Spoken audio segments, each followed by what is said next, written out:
আসসালামু আলাইকুম। ফারজানা নাহিদ জানাচ্ছি এনটিভিতে দুপুরের খবর। ক্রাউন সিমেন্ট শিরোনাম দেখছিলেন, নিয়ে যাব পুরো খবরে। মাগুরায় নৃশংস নির্যাতনের শিকার হওয়া শিশুটি আর নেই। ইন্না লিল্লাহি ওয়া ইন্না ইলাইহি রাজিউন। দুপুর ১টায় শিশুটি শেষ নিঃশ্বাস ত্যাগ করে বলে জানিয়েছে আইএসপিআর। শিশুটির মৃত্যুতে গভীর শোক প্রকাশ করেছেন অন্তর্বর্তীকালীন সরকারের প্রধান উপদেষ্টা অধ্যাপক ডক্টর মোহাম্মদ ইউনূস। আজ শিশুটির হৃদযন্ত্র ৩ বার বন্ধ হয়ে যায়। প্রথম ২ বার হৃদযন্ত্র কার্যকর করা গেলেও তৃতীয়বার আর হৃদযন্ত্রের স্পন্দন ফিরিয়ে আনা যায়নি। গত ৬ মার্চ নিজ ভগ্নিপতি এবং ভগ্নিপতির বাবা কর্তৃক নির্যাতনের শিকার হলে মাগুরা জেলা হাসপাতালে নেওয়া হয় শিশুটিকে।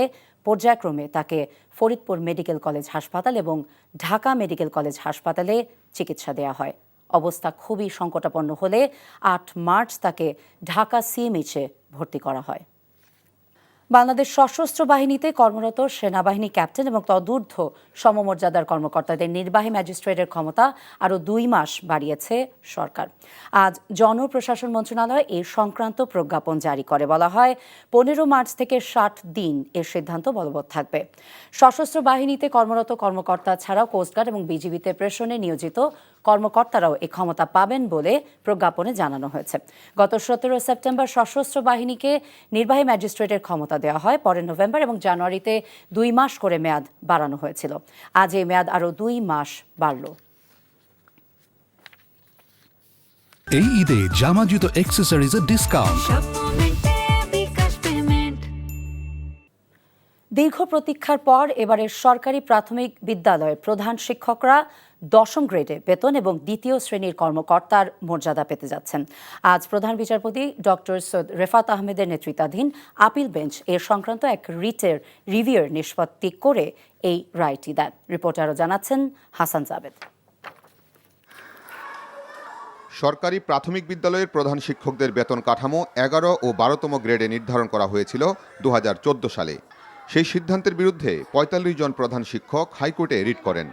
রিটের শুনানি শেষে ২০১৯ সালে হাইকোর্ট রিটকারী ৪৫ জনকে ১০ম গ্রেডে উন্নীত করে দ্বিতীয় শ্রেণীর কর্মকর্তা হিসেবে গেজেট প্রকাশ করতে নির্দেশ দেয়।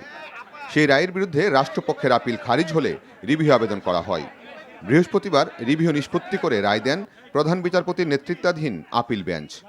প্রধান শিক্ষকরা এটাতে পেতেন, যারা ট্রেন্ড তারা পেতেন ১১তম গ্রেড, আর যারা ট্রেন না তারা পেতেন ১২তম গ্রেড। ইভেন এখন বিসিএস থেকে যারা ক্যাডারের জন্য সিলেক্টেড হয়ে পদ স্বল্পতার কারণে না ঢুকে নন ক্যাডারে যাচ্ছে প্রধান শিক্ষক হিসাবে, তারাও ১২তম গ্রেডে। এটা একটা সীমাহীন অন্যায় ছিল। এটা আর্টিকেল 29 এবং 31-এর ভায়োলেশন ছিল। ১০ম গ্রেডে বেতন এবং দ্বিতীয় শ্রেণীর কর্মকর্তার মর্যাদা পাওয়ায় সন্তোষ প্রকাশ করেন রিটকারী প্রধান শিক্ষকরা। দীর্ঘ ১১ বছর যাবৎ আমরা বঞ্চিত ছিলাম। তো আমরা বঞ্চিত থেকে দাঁড়ে দাঁড়ে ঘুরেছি, চেষ্টা করেছি, কোনো পথ না পেয়ে শেষ পর্যন্ত আমরা আইনের দ্বারস্থ হয়েছি। এই দিনটির জন্য আমরা দীর্ঘ ১১ বছর অপেক্ষা করেছি। মর্যাদার লড়াই আমরা এতকাল লড়াই করেছি। মহান আল্লাহর নিকট অশেষ কৃতজ্ঞতা। আপিল বিভাগের রায়ের মাধ্যমে দীর্ঘদিনের প্রতীক্ষার অবসান হলো এবং সামাজিক মর্যাদা বৃদ্ধি পেল প্রাথমিক বিদ্যালয়ের প্রধান শিক্ষকদের। Hasan Javed, NTV news, Dhaka. পোশাক শিল্প খাতকে অস্থিতিশীল করতে একটি মহল কৌশলে কাজ করছে বলে মন্তব্য করেছেন আইজিপি মোহাম্মদ বাহারুল আলম। সকালে গাজীপুর শিল্পাঞ্চল ২-এর পুলিশ সুপার কার্যালয়ে আয়োজিত সংবাদ সম্মেলনে তিনি কথা বলেন। আইজিপি বলেন, বিগত ফ্যাসিস্ট সরকার পুলিশ বাহিনীকে বিতর্কিত করেছেন। অনেক পুলিশ সদস্য হত্যার শিকার হয়েছে, তাই অবশ্যই তাদের বিচারের মুখোমুখি হতে হবে। শত প্রতিকূলতার মধ্যে পুলিশ প্রশাসন জনগণের জানমাল রক্ষায় নিরলসভাবে কাজ করছে বলেও জানান তিনি। অতিরিক্ত পুলিশ মহাপরিদর্শক সিকগাতুল্লাহ, ঢাকা রেঞ্জের ডিআইজি AKM আওলাদ হোসেন, গাজীপুর মহানগর পুলিশ কমিশনার মোহাম্মদ নাজমুল করিম খান এ সময় উপস্থিত ছিলেন।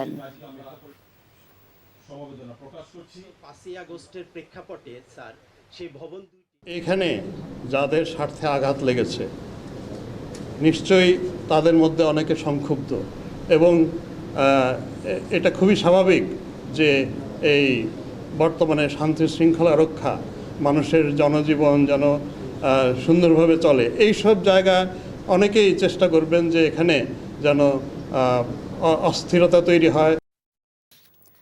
দর্শক, মাগুরায় ধর্ষণের শিকার শিশুটির মৃত্যুর খবর জানতে আমরা যাচ্ছি নিয়ামুল আজিজ সাদেকের কাছে। তিনি আছেন রাজধানীর জাহাঙ্গীর গেট এলাকায়। সাদেক, শিশুটির মরদেহ কখন মাগুরায় নেওয়া হবে আমাদেরকে জানাবেন, এবং আপনি আর কি জানতে পেরেছেন?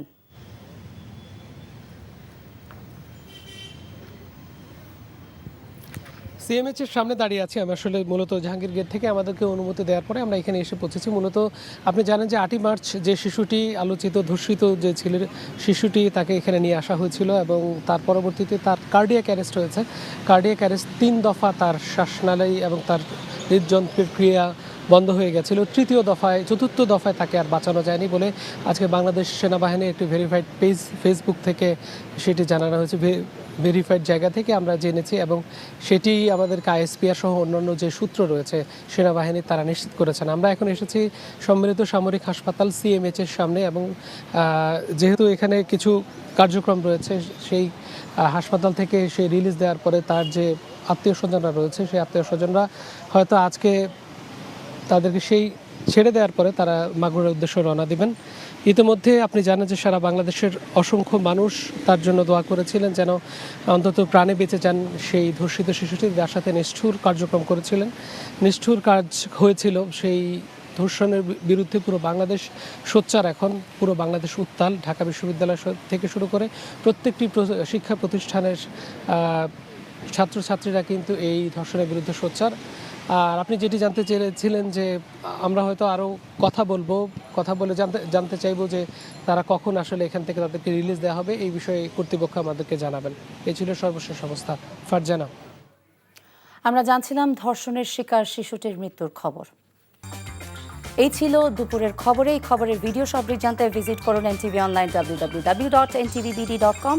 এছাড়া এনটিভি জনপ্রিয় সব অনুষ্ঠান এবং খবরের আপডেট জানতে ভিজিট করুন আমাদের ইউটিউব এবং ভেরিফাইড ফেসবুক পেজ। সবাইকে ধন্যবাদ।